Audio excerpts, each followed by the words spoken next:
Hey chickies! Here at Oh My Gosh Polish, mistakes will be made. As per usual, it'll be loads of fun, so you should totally subscribe now. Now let's get into today's nail art. We are doing another Fiji mani, this time a water marble, so super easy, like no pressure.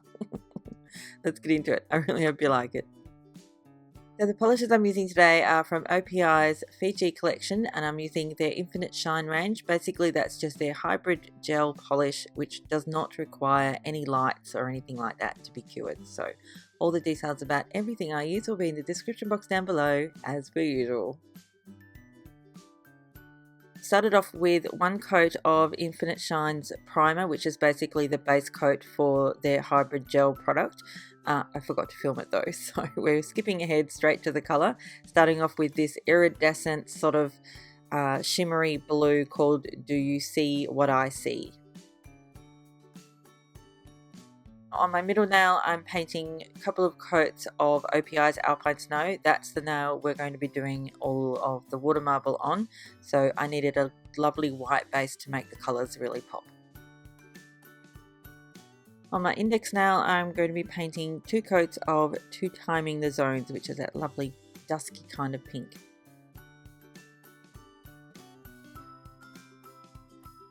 Then finally on my pinky, I'm adding the orange, which is called Living on the BULA-VARD.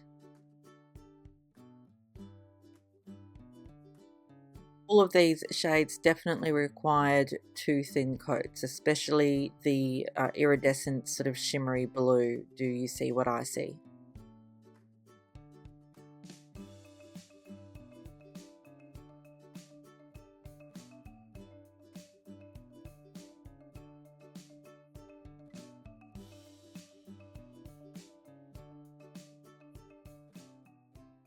Before we get into anything else, of course, I'm going to give you a nail cleanup porn. For those of you who do enjoy it, enjoy. For those of you who don't, please skip ahead now.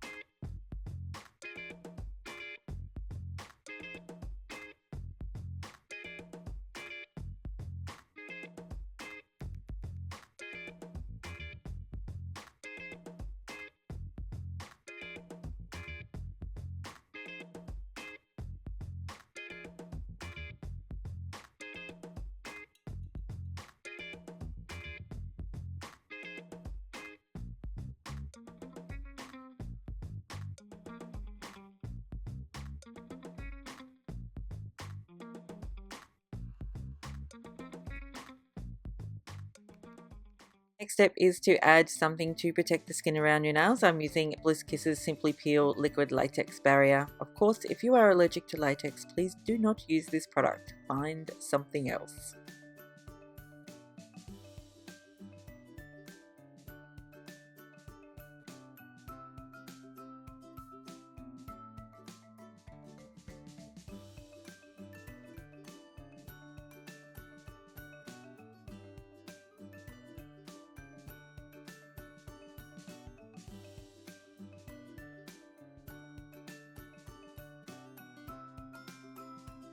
Now the next step is to fill up your cup or whatever it is that you're using to water marble with the water that you're using. Again, I actually say this in all of my water marble videos. I'm using regular tap water, which I put in a 2-litre container, and just it sits on my shelf until I'm ready to use it. A minimum of 12 hours just to get it to actual room temperature.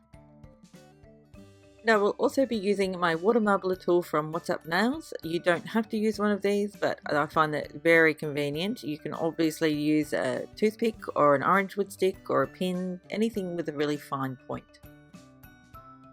Of course, next is to start the water marble, and to do that we're just going to place singular drops of polish on the surface of the water and watch them spread apart. If they don't spread, there's something wrong. There's something wrong. There's obviously something wrong if they don't spread. That could be any one of a number of things. It could mean that the polish that you're using is too old or too thick, or it could mean that the water is too cold. Sometimes if your water is really cold, the the polish dries really, really quickly. Now, when you can see that one of the polishes that I'm using is kind of a shimmery polish, and they tend to dry a lot faster because they have a thinner consistency than the regular cream polishes.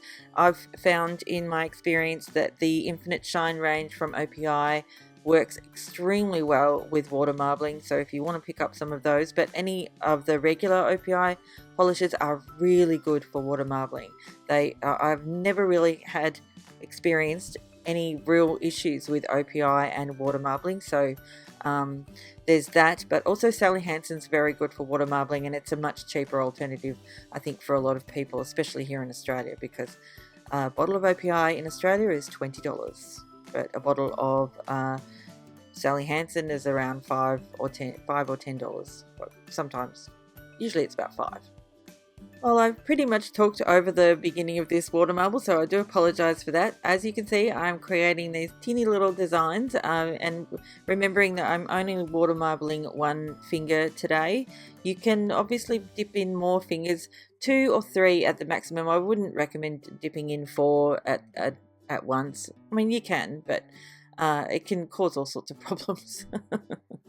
I was actually, so for this design I had something else in mind, and what it ended up being wasn't what I had in mind, but I mean, having said that, I still liked and actually loved the end result, because I really love this sort of unusual color combination, but it wasn't what I was going for. But that's the thing about water marble, it never really works out exactly the way you think it's going to, and I think that's not a bad thing, because majority of the time it actually works out better than what you think or what you were thinking in your head. So give it a go. It's not that difficult. It just takes perseverance. You have to be determined to get it done, basically. And for those of you who do try and keep trying and still can't get it done, don't worry about it, because eventually it will happen. I promise you that. I promise.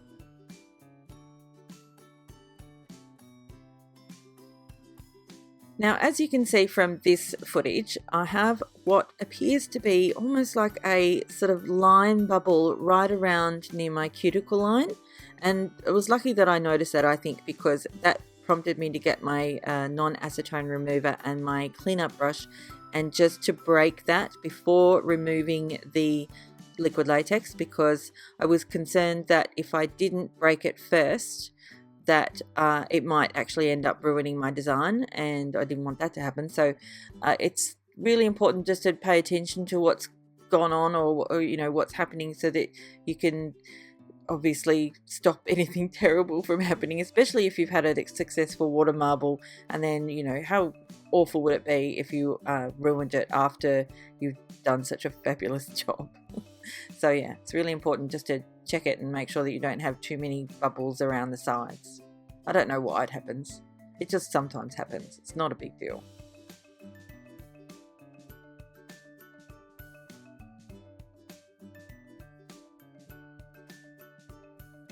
And once your design is dry and you've done all of your cleanup, you can go ahead and seal it all in with your favourite top coat. Of course, I am using Seche Vite as per usual, because I forgot to use the OPI's Infinite Shine gloss top coat. I just completely forgot and used Seche Vite instead. Doesn't matter, it's not a big deal. And that's it for this one. I really hope you like it. I'm wondering if any of you are noticing that there's no palm tree on this mani. I did think about it, putting like a palm tree over the water marble design, and I was just worried that it was going to look too cluttered and silly. So there's no palm tree on this one, which is really sad. It doesn't matter, it's okay. Anyway, thank you so much again for watching. I'll see you next time. Bye, chickies. Oh, and thank you for subscribing, and thanks for that delicious thumbs up. Oh, and don't forget to go and watch my previous video, and don't forget to go and follow me on all of the other social media thingamies. I'm on Twitter, I'm on Tumblr, I'm on Pinterest, I'm on Facebook, I'm on literally everywhere. The only one where it looks a little different is on Snapchat, where it's Oh My Gosh Polish 1 rather than just Oh My Gosh Polish. Anyway, I'm going. Thank you. Bye.